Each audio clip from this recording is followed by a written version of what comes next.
Ezekiel 24 അധ്യായം. ക്ലാവ് പിടിച്ച കലം.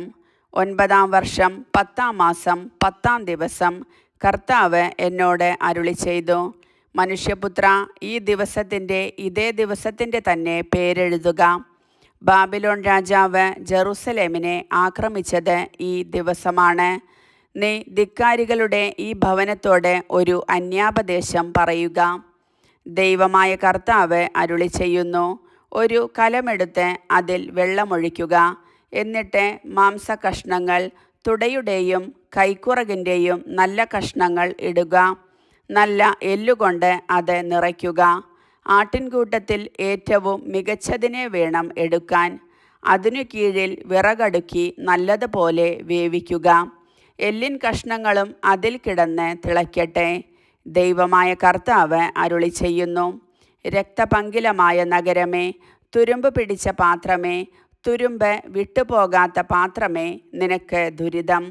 പ്രത്യേകം തിരഞ്ഞെടുക്കാതെ കഷ്ണം കഷ്ണമായി അതിൽ നിന്ന് കോരിയെടുക്കുക. അവൾ ചൊരിഞ്ഞ രക്തം അവളുടെ മധ്യത്തിൽ തന്നെയുണ്ട്. അവൾ അത് വെറും പാറമേലാണ് ഒഴുക്കിയത്. മണ്ണുകൊണ്ട് മൂടത്തക്ക വിധം അവൾ അത് നിലത്തൊഴിച്ചില്ല. എൻ്റെ ക്രോധം ഉണർത്തി പ്രതികാരം ചെയ്യാൻ വേണ്ടി അവൾ ചൊരിഞ്ഞ രക്തം മറയ്ക്കാതെ പാറയുടെ മുകളിൽ ഞാൻ നിർത്തി. ദൈവമായ കർത്താവ് അരുളിച്ചെയ്യുന്നു, രക്തപങ്കിലമായ നഗരത്തിന് ദുരിതം. വിറക് കൂമ്പാരം ഞാൻ വലുതാക്കും. വിറക് കൂട്ടി തീ കൊളുത്തുക. മാംസം നന്നായി വേവിക്കുകയും ചാറ് വറ്റിക്കുകയും ചെയ്യുക. എല്ലിൻ കഷ്ണങ്ങൾ കരിയട്ടെ. പാത്രം ശൂന്യമാക്കി തീക്കനലിന്മേൽ വയ്ക്കുക. അങ്ങനെ അതിൻ്റെ ചെമ്പ് ചുട്ടുപഴുത്ത് അതിലെ കറ ഉരുകിപ്പോവുകയും ക്ലാവ് നശിക്കുകയും ചെയ്യട്ടെ. എൻ്റെ പ്രയത്നം വിഫലമാണ്.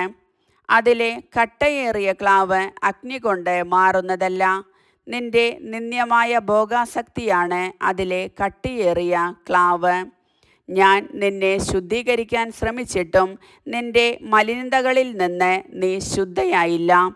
എൻ്റെ ക്രോധം നിന്റെ മേൽ പ്രയോഗിച്ചു തുടങ്ങുന്നത് വരെ ഇനി നീ ശുദ്ധയാവുകയില്ല. കർത്താവായ ഞാൻ ഇത് പറഞ്ഞിരിക്കുന്നു. ഇത് പൂർത്തിയാകും. ഞാനത് നിറവേറ്റുക തന്നെ ചെയ്യും. ഞാൻ പിന്മാറുകയോ മാപ്പ് നൽകുകയോ മനസ്സു മാറ്റുകയോ ഇല്ല. നിന്റെ മാർഗങ്ങൾക്കും പ്രവൃത്തികൾക്കും അനുസരിച്ച് ഞാൻ നിന്നെ വിധിക്കും. ദൈവമായ കർത്താവ് അരുളിച്ചെയ്യുന്നു. ഭാര്യയുടെ മരണം.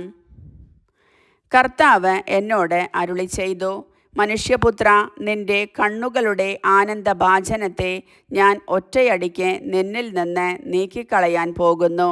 എങ്കിലും നീ കരയുകയോ പ്രലപിക്കുകയോ അരുത്. നിന്റെ കണ്ണുകളിൽ നിന്ന് കണ്ണീർ ഒഴുകരുത്.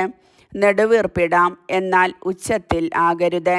മരിച്ചവരെയോർത്ത് നീ വിലപിക്കരുത്. നീ തലപ്പാവ് കെട്ടുകയും പാദുകങ്ങൾ അണിയുകയും ചെയ്യുക. നീ അധരം മറയ്ക്കരുത്.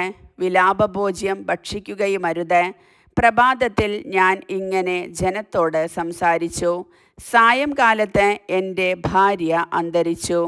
എന്നോട് കൽപ്പിച്ചിരുന്നത് പോലെ ഞാൻ അടുത്ത പ്രഭാതത്തിൽ പ്രവർത്തിച്ചു. ജനം എന്നോട് ചോദിച്ചു, നീ ഈ ചെയ്യുന്നതിൻ്റെ അർത്ഥമെന്തെന്ന് ഞങ്ങളോട് പറയുകയില്ലേ? ഞാൻ പറഞ്ഞു, കർത്താവ് എന്നോട് അരുളിച്ചെയ്തു, ദൈവമായ കർത്താവ് അരുളിച്ചെയ്യുന്നുവെന്ന് ഇസ്രായേൽ ജനത്തോട് പറയുക. നിങ്ങളുടെ ശക്തിയുടെ അഭിമാനവും കണ്ണുകൾക്ക് ആനന്ദവിഷയവും ഹൃദയത്തിൻ്റെ അഭിലാഷവും ആയ എൻ്റെ വിശുദ്ധ സ്ഥലം ഞാൻ അശുദ്ധമാക്കും. നീ വിട്ടുപോന്ന പുത്രന്മാരും പുത്രിമാരും വാളിനിരയാകും. ഞാൻ ചെയ്തതുപോലെ നിങ്ങളും അന്നു ചെയ്യും. നിങ്ങൾ അധരം മറയ്ക്കുകയോ വിലാപഭോജ്യം ഭക്ഷിക്കുകയോ ഇല്ല. നിങ്ങളുടെ തലയിൽ തലപ്പാവും കാലുകളിൽ പാദുകങ്ങളും ഉണ്ടാകും. നിങ്ങൾ കരയുകയോ പ്രലപിക്കുകയോ ചെയ്യുകയില്ല. എന്നാൽ നിങ്ങൾ നിങ്ങളുടെ അകൃത്യങ്ങളിൽ തന്നെ ക്ഷയിച്ചു പോകും. ഓരോരുത്തനും അപരനെ നോക്കി ഞരങ്ങും.